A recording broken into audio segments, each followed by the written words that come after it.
quickly will the Trump administration be able to, I suppose, bring peace to the Middle East like Donald Trump has suggested that he will? Well, without war, the Biden administration could have done something simple, which I expect Donald Trump to do by executive order in the first few days, and that is issue a directive for the maximum pressure, economic pressure on Iran to resume. The reason we have all of these proxies fighting and attacking Israel in the Iranian-orchestrated ring of fire is because the Biden administration dropped the sanctions on the sale of oil by Iran, and that has meant that over $100 billion have flown from Iranian coffers to the Houthis, Hezbollah and Hamas.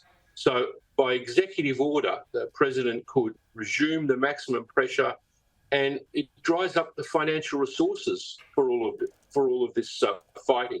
Wouldn't that be wonderful? Without even any further military conflict, Iran would be sent the message that you can't sell your oil to China because America will tell the Chinese you can't do trade in the United States if you buy Iranian oil.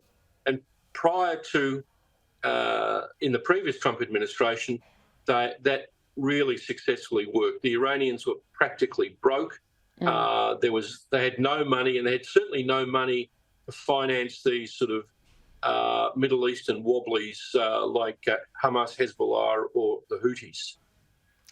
The French government has cast doubt on whether it would arrest Israeli Prime Minister Benjamin Netanyahu under warrants issued by the ICC, suggesting that the Israeli leader might have immunity, which of course raises questions about the court's jurisdiction worldwide, doesn't it? It does. This is a pretty sneaky French deal it's so that they can participate in this Lebanese ceasefire plan. So they've made a side promise to Netanyahu that if he was foolish enough to go to Paris, that Macron would be such a big guy that he wouldn't have him arrested. This decision of the biased International Criminal Court in London, of a prosecutor who's under pressure for his own reasons to avoid the fairness of going to Israel as he promised the American Senate to investigate whether legal requirements are carried out by the Israeli army before they do operations. The French promise carries little weight or little benefit for any of us who are concerned that the International Criminal Court was established for third world countries where the rule of law was not extant. So in Israel, you've got a vibrant, feisty Supreme Court. You've got a parliamentary system. And Israel is, apart from that, like the United States, is not a signatory to the ICC.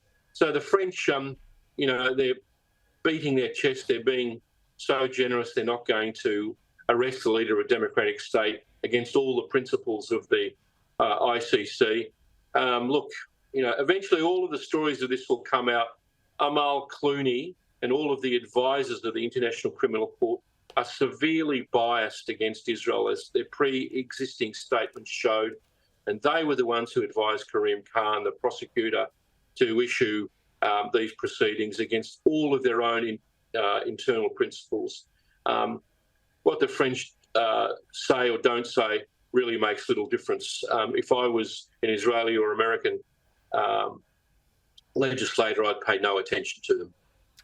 US President-elect Donald Trump has announced that he's nominating loyalist and retired General Keith Kellogg as his Ukraine envoy, charged with ending the 2.5-year Russian invasion, I should say. How do you see this playing out? Keith Kellogg's a good guy. He used to be, Donald's been very forgiving because he used to work for Mike Pence.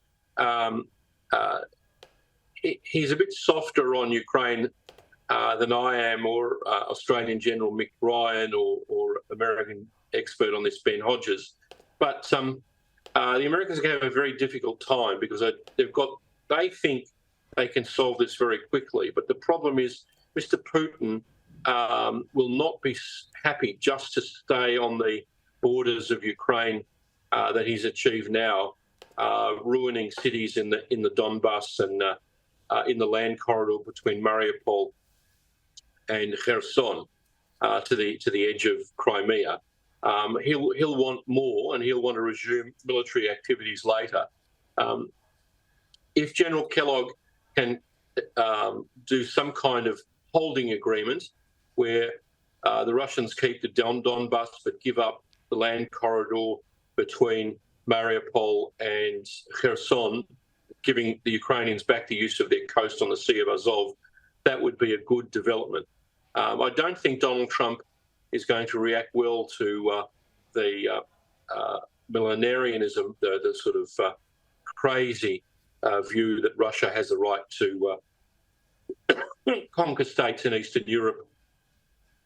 He won't stop Mr. Putin, and I don't think even he'll be testing Trump every way he can from the minute he gets in on. I wish General Kellogg good luck. Michael Danby, thank you so much for joining us on Power Hour. Appreciate your time. Thanks very much.